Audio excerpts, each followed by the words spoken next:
एक घटना मुझे याद है, उसमें लिखी है सच्ची घटना, आज से बहुत समय पहले की, जब अंग्रेजों का शासन था भारत पर। तो अंग्रेज तो गौमांस खाते थे उस समय। भारत में गौमांस तो कदापि आज भी नहीं होना चाहिए, पर क्या करें, कहीं कहीं बड़े बड़े स्थान पर तथाकथित जो अपने आप को पढ़े लिखे लोग मानते, भारत में गौमांस खाने लगे हैं। तो अंग्रेज खाते थे। तो अंग्रेजों की एक दावत थी, एक पार्टी थी। तो उस पार्टी में उनको एक गाय चाहिए थी। तो उस गाय को दो कोई भाई थे, वो लेकर के आ रहे थे उसको, उस दावत के लिए। तो दोनों भाई लेकर के आ रहे थे। एक बहुत दूर चलते चलते आए थे, तो जैसे पहुंचने वाले थे उससे थोड़ी देर पहले ही एक पेड़ के नीचे गाय को बांध करके पेड़ से दोनों आराम करने लगे।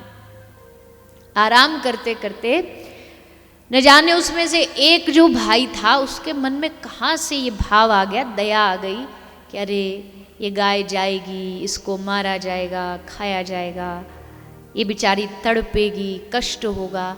तो उसने क्या किया, सोते हुए दूसरे भाई को बताया नहीं, उसने वो रस्सी खोल दी और उस गाय को वहाँ से भगा दिया। गाय भाग गई, जान बच गई।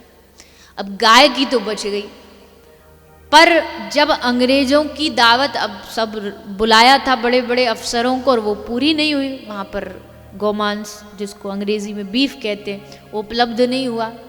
कैसे नहीं हुआ, बोले ऐसे ऐसे पता लगाया, दो भाई ला रहे थे, उन्होंने से भगा दिया। अब अंग्रेज के जो अफसर था, उसने क्रोध में आके आदेश दे दिया, इन दोनों को फांसी पे चढ़ा दो, इन दोनों को मार दिया जाए, फांसी पे चढ़ा दिया जाए। अब दोनों भाई बड़े दुखी हुए, बड़े परेशान, पर अब क्या करें। तो दोनों के दिन का निर्धारित हो गया, समय तिथि सब हो गई कि इस समय इनको फांसी पर चढ़ाया जाए।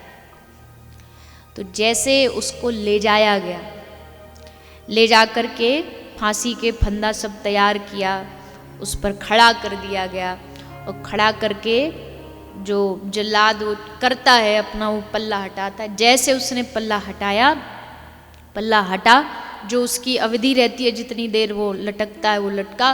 उसके बाद जैसे उसे उतारने आए, तो देखा कि वो जो व्यक्ति था जिसने गाय को बचाया था, वो जिंदा था, वो जीवित था।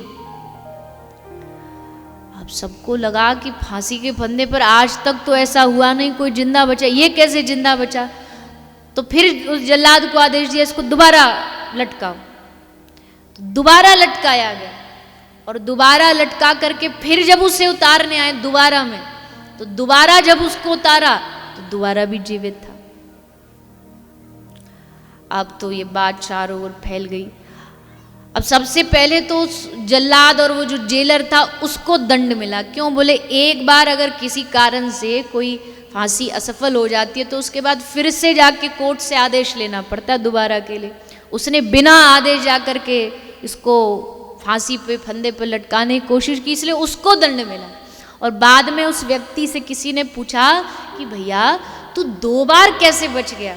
तो उसने कहा कि भैया मुझे नहीं पता कैसे बचा, बस इतना याद है कि मेरी तो आंख बंद उस समय बंद होती है, पट्टी बंदी होती है, पर इतना याद है जैसे वो पल्ला हटा मुझे लगा कि कोई नीचे आकर के मेरे खड़ा हो गया और मैंने उस पर दोनों पांव टेक दिए और उससे मैं बच गया।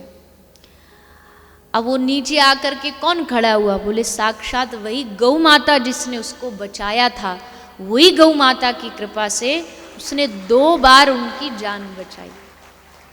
ये पुस्तक, उसी पुस्तक में ये सच्ची घटनाओं में से एक घटना उसमें लिखी हुई है कि देखो गौ माता की अगर जो दृढ़ता से रक्षा कर दे, कहीं आपको लग रहा है कोई ले जा रहा है घसीट करके गाय को कत्ल खाने ले जा रहा है, मार रहा है, और आपने अगर उसे रोक दिया, किसी तरह से उस गाय को मरने से बचा लिया, तो इससे बड़ा पुण्य और भगवान की कृपा दूसरी कोई नहीं हो सकती।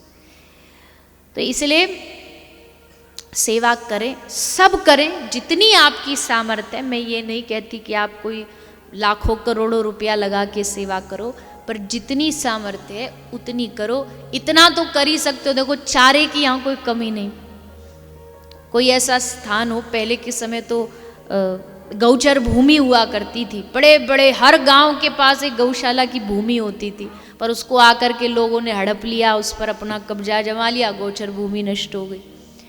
पर चारे की यहाँ कोई कमी है ही नहीं, बस चारा ही तो खाती है गौ माता। चारा खाएगी और अमृत जैसा दूध देगी। तो सब गौ माता की सेवा करो, घर में रखो गाय, सबसे मेरा निवेदन।